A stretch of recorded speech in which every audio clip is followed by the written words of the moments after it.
So today I will be climbing the Oblivion lift hill. This VIP experience does cost £90 here at Alton Towers and does take place 45 minutes after the ride closed. You're all the way to the lift hill and phones are allowed to take pictures and videos at designated points. We're taking off the experience and then giving you my thoughts at the end. You get a certificate and an exclusive pin badge after you do complete it as well. You also get a tour of the station and also the operation cabin as well.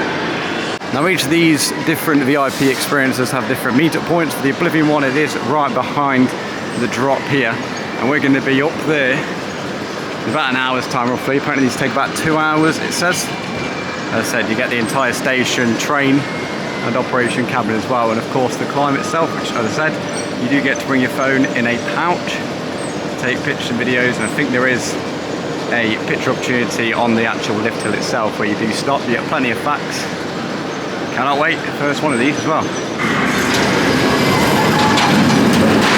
So after 45 minutes, the team that were leading the event did come and meet us just behind the Oblivion drop. We got a little introduction, we found out the names, a little bit about themselves, how long they've been working there. We also got a safety briefing, and the entire thing did feel very relaxed, very laid back. There was no rushing at all. These events are limited to 8 people, and you get split into 2 groups of 4. The first 4 go to the station, while the other 4 do get the harnesses actually on. And again, nothing's rushed, it's all laid back, so relaxed, great laugh. They put you at ease. Definitely if you felt a little bit worried, you'd be perfectly fine in this situation. Now we were getting the harnesses on first, so we was obviously the second group to go into the station itself. You could take as many pictures or videos in there as you want, and the guys did actually offer to take a picture of you in the station or in the operator's cabin, depending on what you want. You could even have one on the train if you really wanted to. Again, nothing was rushed at all. You got to see some facts about the ride. You could play with a couple of the announcement buttons as well. And of course, the main thing is each of you did have a key to lock off the ride. If you don't know when rides are actually operating, pretty much the locking off the ride is just to ensure you that with your key there, this ride cannot function whilst you've got your key on your wrist instead of it actually being in the lock. Each of us all had one, even the guys that went up the lift hill with us. So if that was something you were afraid of, you've got no reason to worry. In the background here, you'll see many different pictures I did take and some of the videos as well. And after this, it was time for the climb. Now for the climb, I was on the left-hand side. Again, there was no rush to get you up there. So if you were worried about wanting to take your time on each step, that was perfectly fine as well. And if you're worried about getting a little bit tired, about halfway through, we did stop to have a little look around, to admire the view. Again, there was no rush. And in fact, it was all on us when we wanted to carry on. So if you wanted to stop and just take it in for a bit, you were more than happy to. Of course, eventually we did make it to the top of the lift hill, and this is where the views became insane. As someone who loves the Smiler, being able to see over to the Smiler in such a unique perspective was amazing. You obviously could see the towers, and you got a proper chance to actually have a look around, because you don't actually spend that much time on top of the lift hill at Oblivion, despite it feeling like ages if you are afraid of heights. We then got the opportunity to walk around the actual bend and go all the way to the actual drop itself. Now, because I was first out of our group, I got to see quite far over the drop. You don't get quite close to the drop to be able to see fully down it, but you can see different gaps. So I'll show you some of these images here. And it was at this point we had free roam to actually take as many pictures, videos of whatever we wanted. We also could have our picture taken if we wanted to as well. And overall, it was just a great laugh up there. Everyone we was with was really chill. The team that was operating the event, again, they were super laid back. Some great stories even outside of Oblivion, just about the park. And as I said, it was just a great atmosphere all around. I do feel like these events could possibly be ruined with the wrong characters around. However, our entire group of 8 was amazing. And I have to give props to the team, as again, they were amazing throughout. Some of the stories are quite fascinating as well. Great hearing about some of the facts. And the most important thing for me, there was no rush. These events are set to take about 2 hours, and we went well over that. And it wasn't like they were rushing us down. They did ask eventually. I think it was up there for at least an hour if we wanted to come down. And then at that point, we did eventually slowly make our way down after we had all got so many pictures and videos. Here's the main thing as well. As we was going down, they actually just let us stop wherever to take pictures. As long as we weren't walking with our phone, it wasn't a problem. So for example, I've got this picture here at the top of the lift hill looking down it. I thought that was quite a unique perspective. And what was great throughout as well, because it's their job and they do this all the time, they were telling you the best points for pictures or videos and where's best to stop.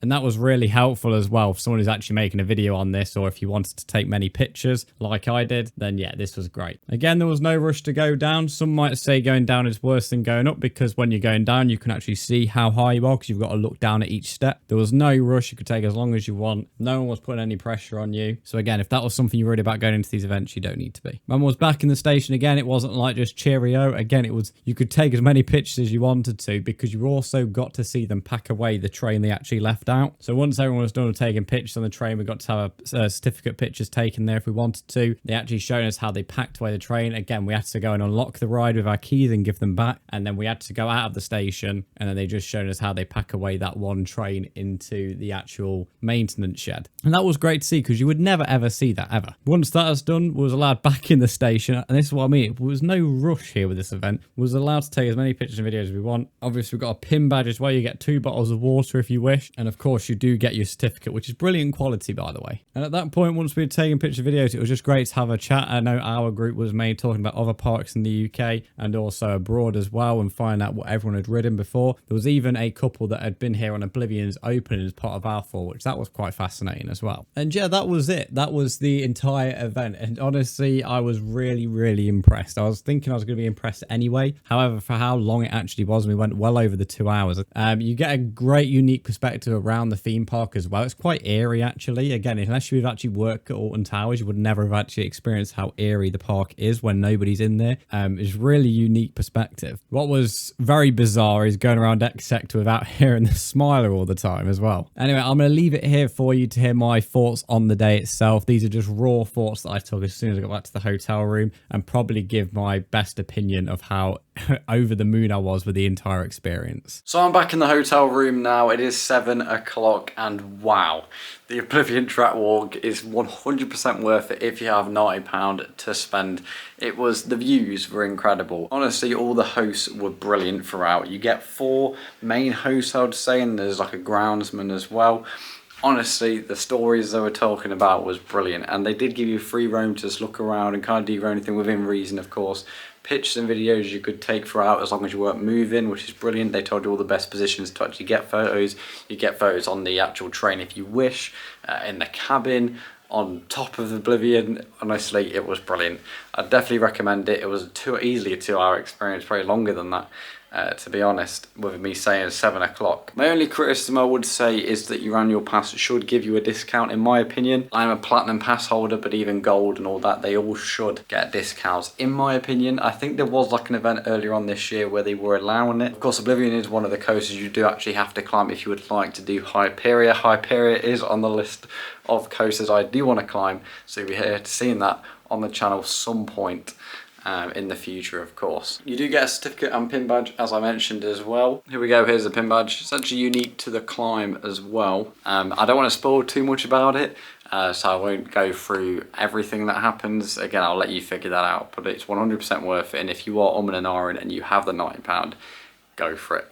You will enjoy it, and the views and the pictures and videos, my phone's full of them. Anyway, thank you all for watching. I hope you did enjoy. We've got a couple of vlogs here on the channel from this trip. We've got a splash landing hotel tour.